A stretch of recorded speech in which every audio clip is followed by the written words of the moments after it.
La signature d'une forme quadratique, c'est son ADN. Le théorème d'inertie de Sylvester affirme que toute forme quadratique réelle se réduit en une somme de carrés positifs moins une somme de carrés négatifs. Plus précisément, Q est égal à x, un carré plus, et quêtra plus xp carré moins xp plus un carré moins, et cetera moins xp plus q carré. L'intuition, on peut toujours trouver une base où la forme quadratique s'écrit comme une somme de carrés avec des coefficients plus 1, moins 1 ou 0, c'est la forme diagonale.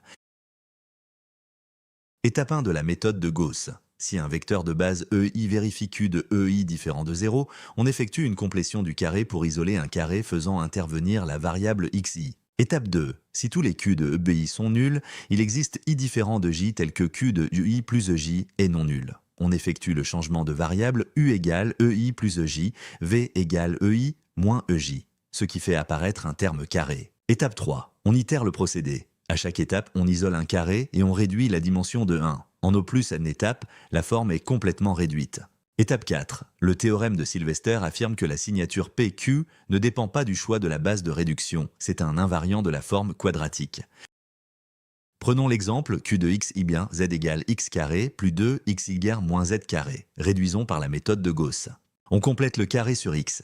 X carré plus 2xy est égal à x plus y, le tout au carré moins i carré. Donc, Q est égal à x plus y au carré, moins i carré, moins z carré. On a un carré positif et deux carrés négatifs. La signature est 1, 2.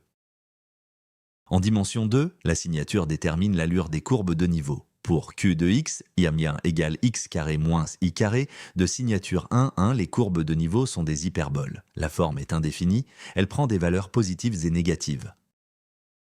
Piège classique. La signature est un invariant, mais la base de réduction n'est pas unique. Deux procédés de Gauss différents donneront des bases différentes, mais toujours la même signature. C'est précisément le contenu du théorème de Sylvester. Entraîne-toi sur AgregMaster,